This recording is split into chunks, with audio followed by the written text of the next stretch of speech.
What do you think international institutions should be looking at in terms of helping countries respond to this? I don't know if you might call it an energy crisis, but it's certainly I think so. I think we're in a global energy crisis. I just met with people from a series of emerging market countries in Southeast Asia, deeply concerned about what high prices are doing. And my concern is that looking at the elements, it looks to me like it's going to get worse over the next few months. And an organization like the IMF and other World Bank have to look pretty carefully at what's going to happen over the next 3, 4, 5 months, what it will do to countries' balance of payments, economic and even political stability, because really things are not going to stand still.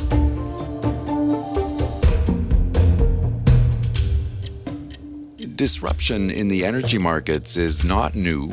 The energy crises in the early 70s, the 80s, and the early 2000s were all challenging in their own ways, but none were so intertwined with other emergencies like climate change and a global pandemic. Today's guest has won the Pulitzer Prize and many other accolades for his writings about the global energy markets. His latest book is The New Map. I'm Daniel Yergin, and I'm vice chairman of S&P Global, but I also write books, and I've done books on political economy and economic history and geopolitics. Maybe the best known one is called The Prize, The Epic Quest for Oil, Money, and Power, and that was a book that I was fortunate enough to receive the Pulitzer Prize for. But my new book is called The New Map, Energy, Climate, and the Clash of Nations. And if you think about it, that's what we're all living through right now. Great. Thank you so much for that. And welcome to the podcast. Thank you. So with all the advancements in renewable energy, we've been hearing about, in the past decade and more recently, one would assume, or at least hope, that our dependence on oil and gas would be waning. Is it? No, it's not. Renewables are growing, but oil and gas consumption are growing as well. And the world still uses about 80% hydrocarbons. Wow. Wind and solar costs have come down a lot. Both of those are 50-year-old technologies, but it's only in the last 10 years that they've become competitive, and they've become very competitive. Costs come way down, and they're growing, and there's a lot of government support for them. There's a lot of investor support for them. Their costs are going up somewhat right now, but the world is still primarily runs on hydrocarbons.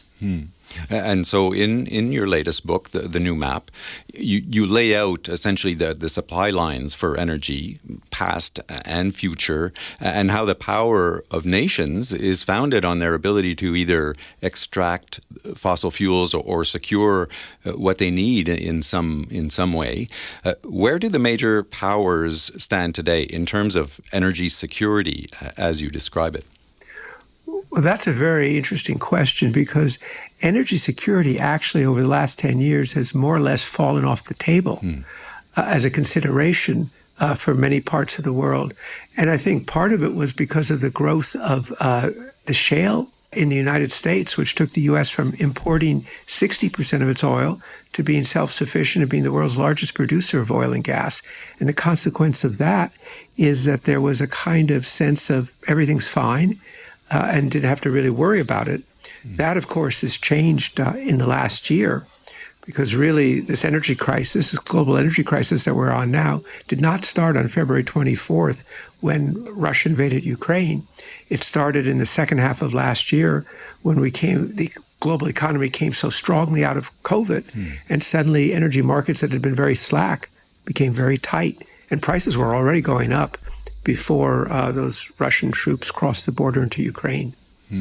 And so you mentioned how shale gave a boost to the U.S. in terms of their energy supply. What about other powers in the world like Russia and like China, perhaps? Well, let's focus on Russia. Russia has been, for a number of years now, an energy superpower. I quote Putin in the new map, where he was asked, is Russia an energy superpower? He said, I don't like that term. It sounds too Cold War-ish. Well, it is kind of Cold War-ish right now. but he sure liked the money and he sure liked the political clout that came with it. But I think because of the decisions he's made and Europe's response to them, which is to say we really don't want to depend on Russian energy anymore, I think right now Putin has some real high cards and is very intent on disrupting the European economy. But I think a couple of years from now, Russia will continue to be a major producer, but it's not going to be, I think, anymore a energy superpower. It's going to be much more tied into China and, in a sense, dependent on China as its growing market. China's position is they're well endowed with coal, and they're one of the world's major oil producers, but not enough. They import 75% of their oil. They've been building up their natural gas consumption, which means imports, and they're going gung-ho all out for renewables, for wind and solar. So they're moving on all those fronts. But I think China has a sense of vulnerability and insecurity because it's so dependent on global markets for its oil, and it regards that as a security problem. Okay, so the war in Ukraine is obviously very much about Russia wanting to firm up its own energy security. And in your book, you place the war at the very center of this geopolitical shift, as you describe it, in energy trade that's essentially dividing East and West. But if Ukraine is so important to Russia's energy security in terms of Ukraine's resources, how did Ukraine's independence come about in 1991? I mean, how did that happen? Well, there are two parts to that, which is actually Ukraine, from an energy point of view, was important to Russia mainly as a transit. Most of Russian gas to Europe used to go through Ukraine, and they've been working assiduously to build these other pipelines like Nord Stream to get around Ukraine. I think that this was Putin's obsession. He can, as you said, 1991, Ukraine became an independent country. It had only fleetingly been an independent country at the end of the First World War. And particularly since the last 10 or 12 years, it's developed a real sense of national identity. Putin refused to recognize that. He repeatedly said Ukraine is not a country, that 2/3 of it used to be Russian and 1/3 was part of the Austro-Hungarian Empire. And I think he saw Ukraine, first an independent Ukraine that was integrated into the global economy, would be a threat to Russia because of the message it would send and because of the kind of close affinity.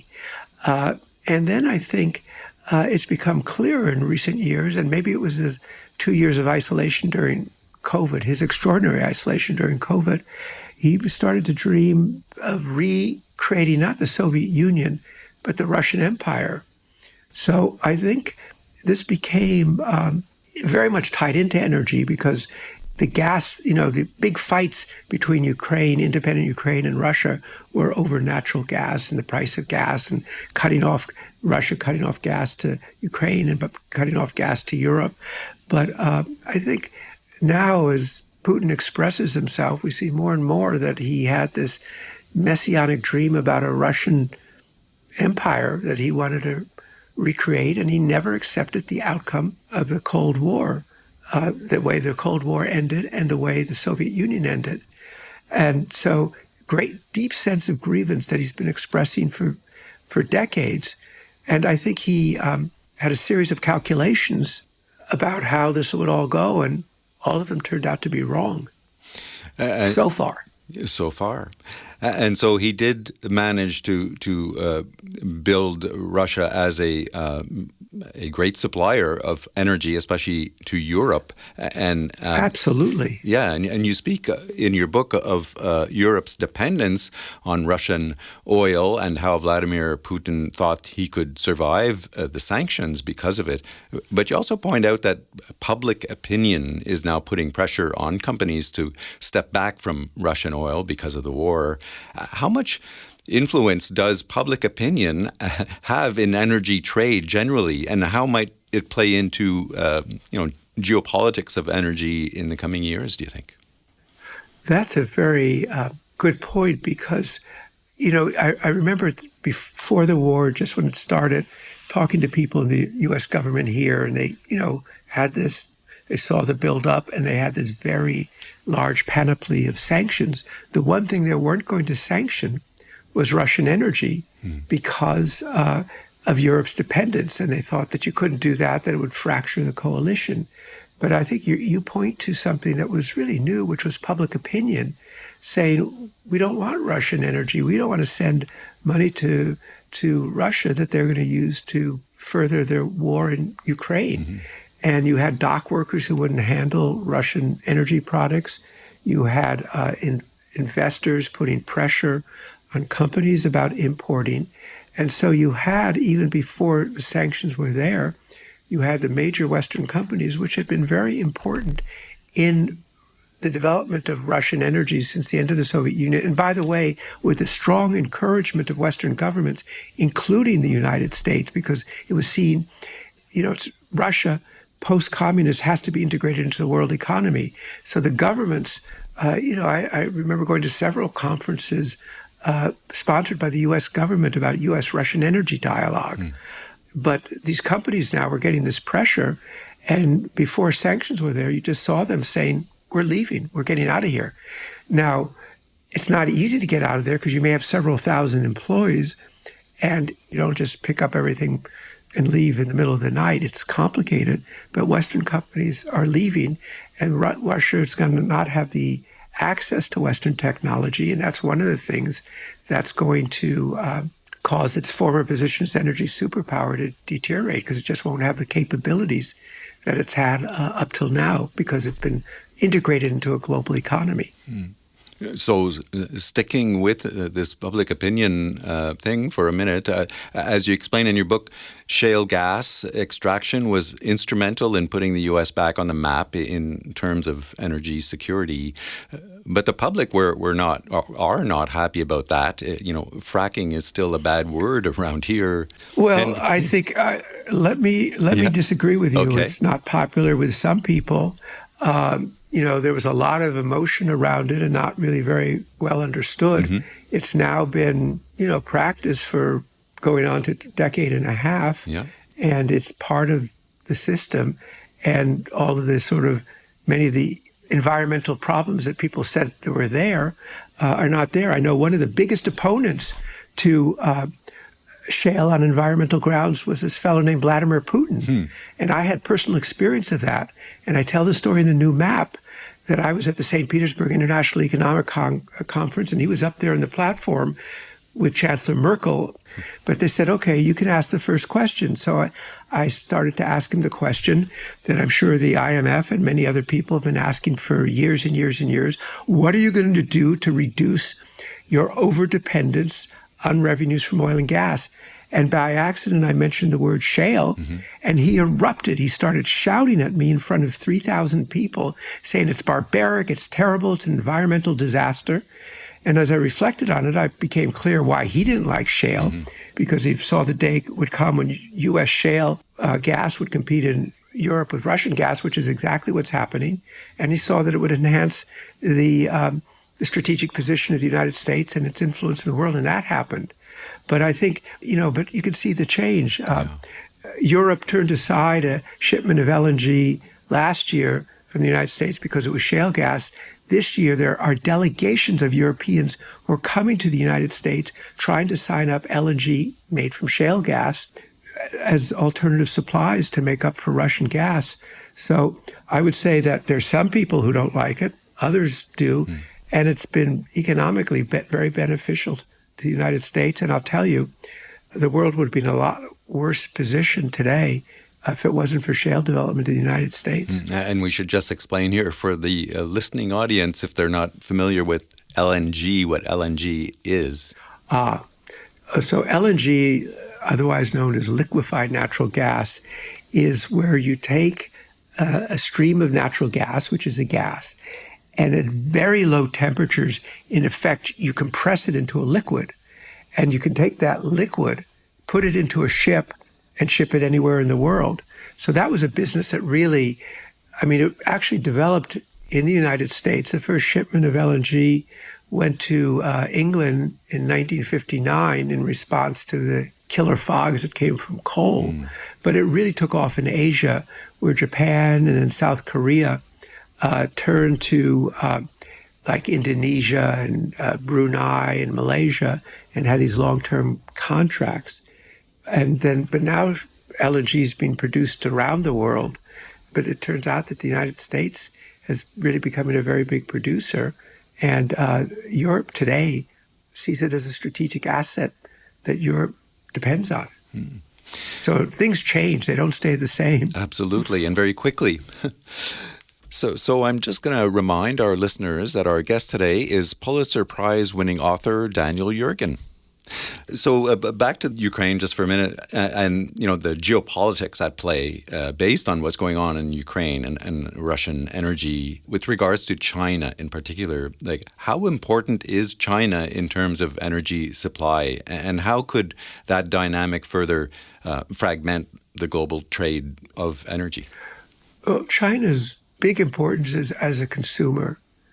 On overall energy, it is the largest consumer of energy in the world. The U.S. still uses more oil, but China is moving up.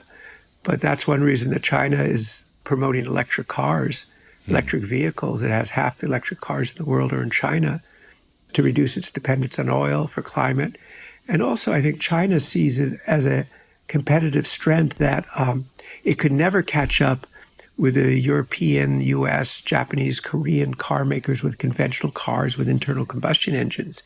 It's trying to leapfrog to electric cars. It's already exporting electric cars to Europe, and it sees electric cars as an important export market for it. So EVs, electric cars, is one of China's responses to the current situation.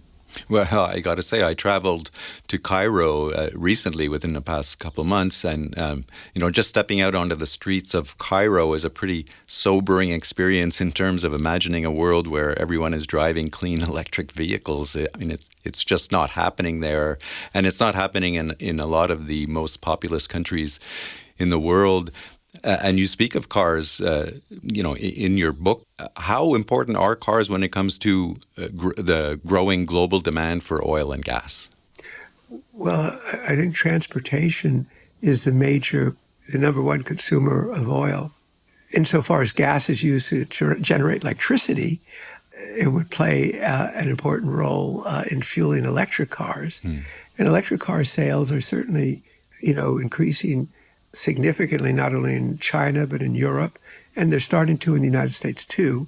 And of course, there are a lot of incentives and a lot of regulations that are encouraging it, but probably what encourages it more than anything else are high gasoline prices. Right. Around the world, governments, and countries are really being hit by high prices right now. And where they can, people will buy an electric car. We looked at it. Governments around the world are cutting taxation on gasoline, call it petrol, whatever you want to call it, because it's such a problem for average people, for consumers.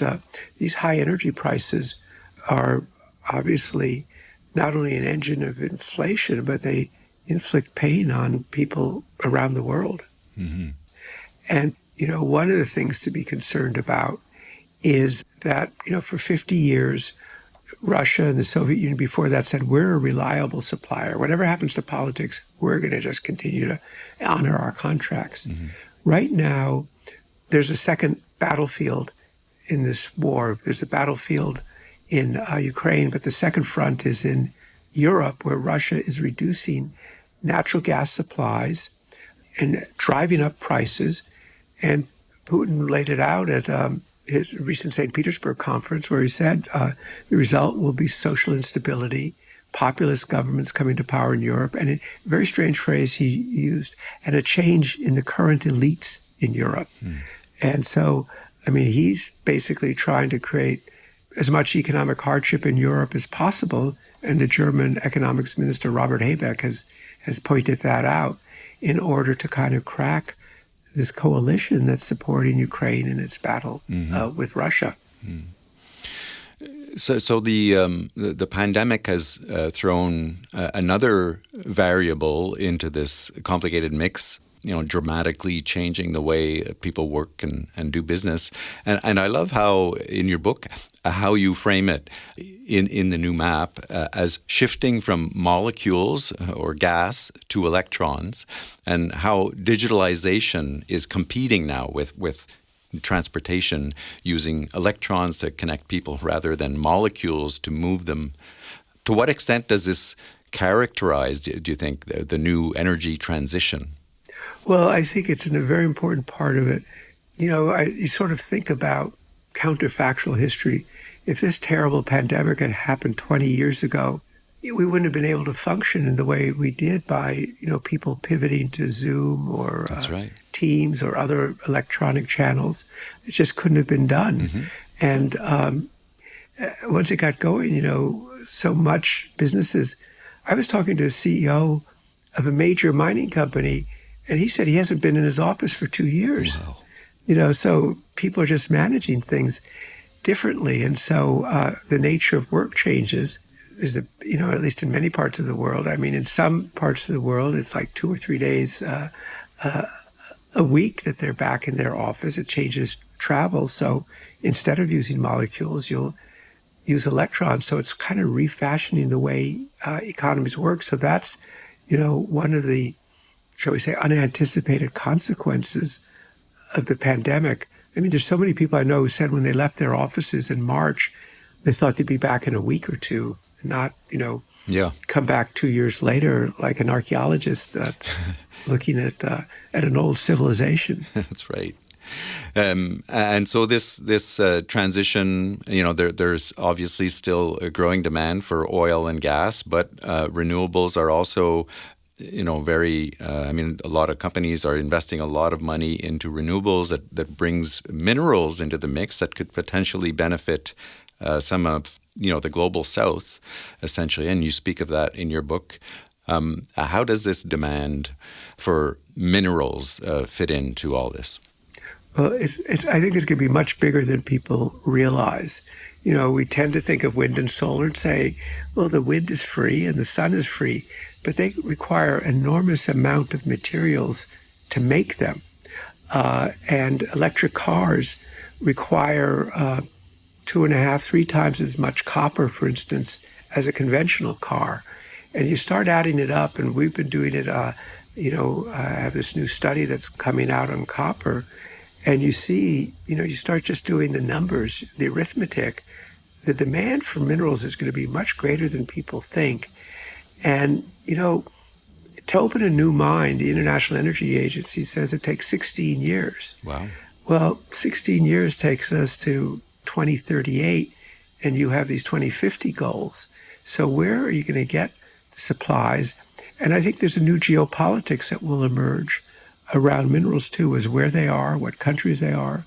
I mean, they can be very beneficial, as you say, for emerging markets, developing world. But, the governments also have to decide what they do with the money and avoid that perennial resource curse and, diversify their economies. But mining will loom very large. And mining is also an energy-intensive activity. And the way I describe in the new map, we'll move from a world of what's called big oil to a world of big shovels, a lot of mining. And I think have to look very closely at what the requirements are, the physical requirements to achieve that, where they are, and where the materials are processed.